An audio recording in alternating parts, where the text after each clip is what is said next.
And welcome back to the Michael Cohen Show on our continued journey to 500,000 subscribers. We're almost at 300. And I say this because, look, as our government becomes more and more complicated, this right here will remain the place and the channel to get accurate, raw, and unfiltered explanations of Trump's comments. Remember, I know him best, and I have again and again predicted his actions.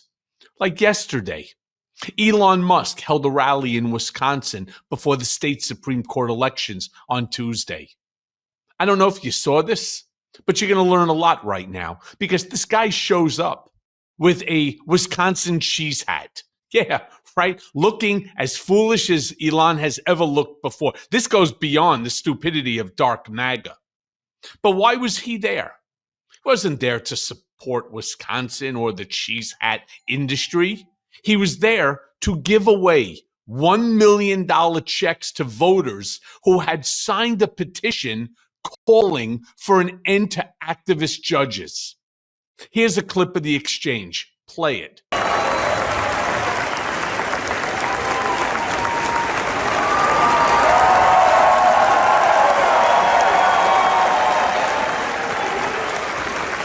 You understand what they're actually applauding? They're applauding violating the law. Meanwhile, Elon continues to complain about federal judges. He is literally mirroring and regurgitating the same stupidity coming out of Trump and the administration. Play the clip. Thing to ask for. We're obviously seeing like some crazy stuff in D.C. where it seems like it's like any federal judge can stop any action by the president, of the United States. This is insane. Like this has got to stop. It's got to stop at the federal level and at the state level. Okay, Elon, the genius. Let me be very clear. There is a reason why the Constitution was broken down into a tripartite system of government. It's called checks and balances. What you're referring to is unfettered power to just the executive branch. There's a reason why this gets done, because some of the executive orders are unconstitutional. And that's why you have courts. That's why you have federal courts. That's why you ultimately have the Supreme Court. Now, meanwhile, while all this is going on, attendees, they heckled Musk during his speech and his response.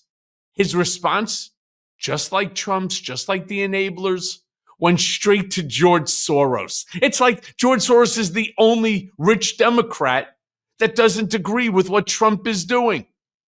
Elon, let me be clear about something. The hypocrisy, it is off the fucking charts. You're there with $1 million checks bribing people. Play the clip. The federal government, like shocking, really. It's insane. Yeah, it's really wild. So, I mean, it was inevitable that at least a few Soros operatives would be in the audience. Give my regards to George. Say hi to George for me.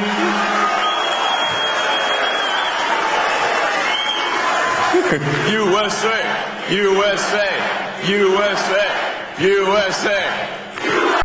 First of all, you're talking about maybe what it looked like 200, 250 people in total there, which of course many of them are brought in by the Republican Party within which to keep chanting and to keep doing this. And the first thing that you do when you don't like what's going on, you bring up the USA chant. There's something really wrong with Elon because he goes on to talk about the radical left and communism. No, I'm dead serious. Radical left and communism. Play the clip. But I think the real issue is who's organizing and funding that. Like the same people that organized and funded the infiltrators, who were the hecklers earlier tonight. So it's whoever they are, and I guess we know some of their names, but it's really, yeah, Soros and a bunch of others. I'm not sure really sometimes I wonder, what is their goal? Like, what's their aim? You know, I guess, is it communism, I guess, is a part of it, or just, I don't know. Sometimes I wonder. If it wasn't Elon Musk, no, I'm dead serious here. Think about what this guy's saying. First of all, he's babbling. Hard to imagine. This is Elon Musk standing up there. He doesn't even know what the fuck he's talking about. So he's up there babbling. If it wasn't Elon Musk, the richest guy in the world, there wouldn't be a person listening to this rambling horse shit.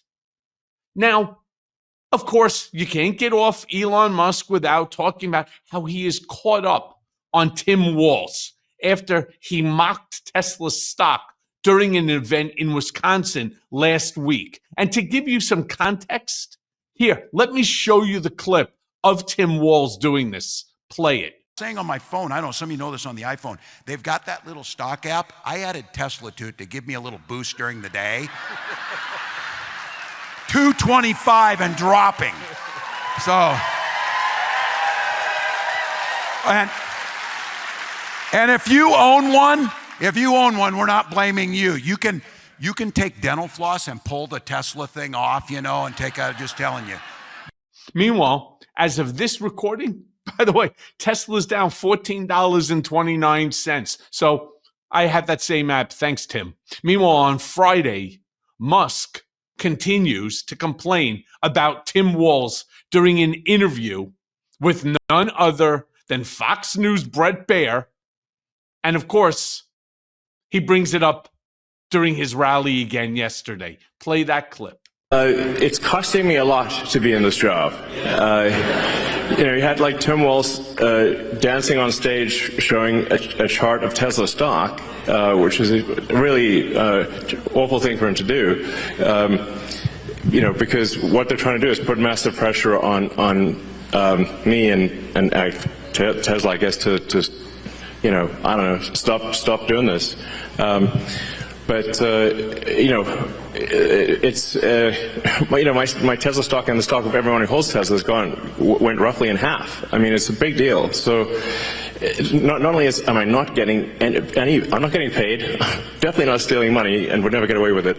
But the value of my Tesla stock is in half. So this is a very expensive job, is what I'm saying.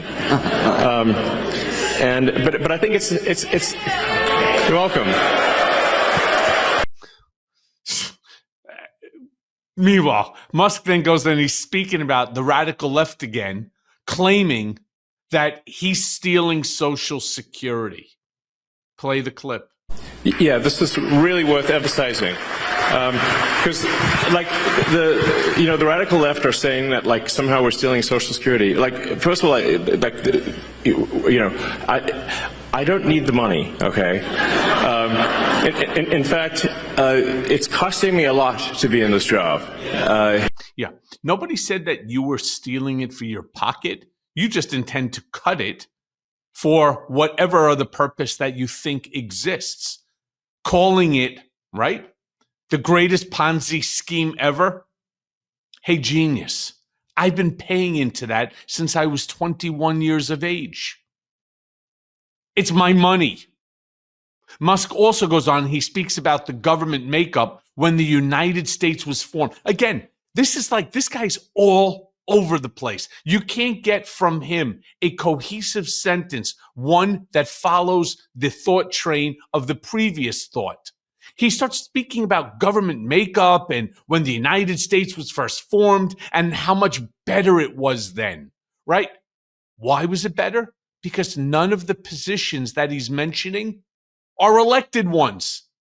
He wants to take the power from the people and basically just turn it over to the executive branch, to the chief executive, to President Trump. Play the clip.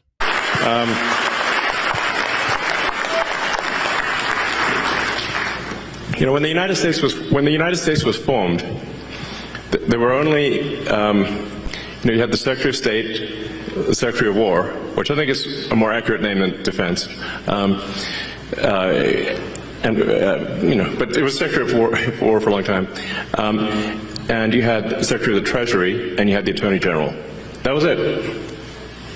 And if it were entirely up to me, I'd be like, let's make it like that again. Serious? And you get an applause for that? Thank God it's not up to you.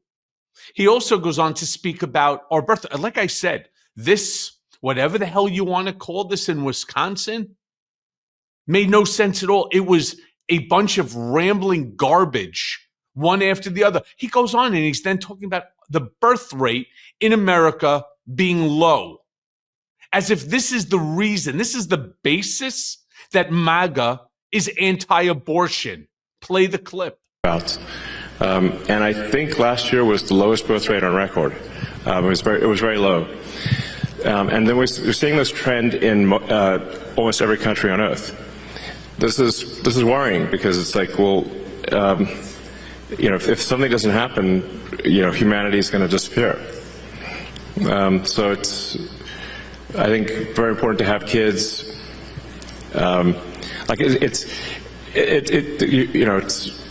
Kids will make you very happy, but there's also, like, we got to keep humanity going here.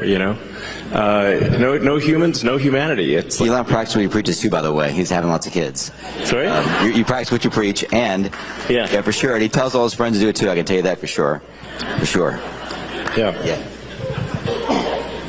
Let me say something to you, Elon. As a guy who's married to one woman for 30 years, maybe have a lot of kids, but have it with one person, not like a dozen different women. And lastly, I want to end on a crazy clip of Musk claiming, you can't make this up, claiming that we should replace teacher-student relationships in classrooms with AI. No more interpersonal. I mean, what's the point to have as many children, right? What's the point to have them when you don't even want interpersonal relationships? Now, we need to replace, for example, one of the most important relationships that a child has, a student-teacher relationship. Now replace it with AI. Play the clip. Hopefully we were like on Mars, so that would be really cool. I do think AI can be incredibly helpful in teaching, because you can essentially set up each kid with like a personalized AI, and that AI can then answer questions for each kid, and that actually can be very profound in learning, because obviously if you got a classroom of, say, 25, 30 kids, you can't like spend, it's literally impossible to spend time with every kid individually, or at least you can spend a little bit of time, but not, obviously it's a 1 to 20, 1 to 30 ratio. So, but what you can do is you can set them up with the AI, and then you can, if things get stuck or whatever, if you want to, you can essentially guide the orchestra that way, and I think it could be a very powerful learning tool. Let me be redundant here. As this government, as these enablers that are around Trump become more and more complicated, as they continue to spew this misinformation, this disinformation, this malinformation, this unconstitutional information, this place, this channel will remain the place that you want to go for all your accurate explanations of these comments of this stupidity. And as always, thanks for listening. Hey everyone, first of all, thanks for watching. I mean, we're going to be posting daily episodes with reactions and talking about politics. We'll be talking about everything, in fact. So please like and subscribe. Join us on this journey.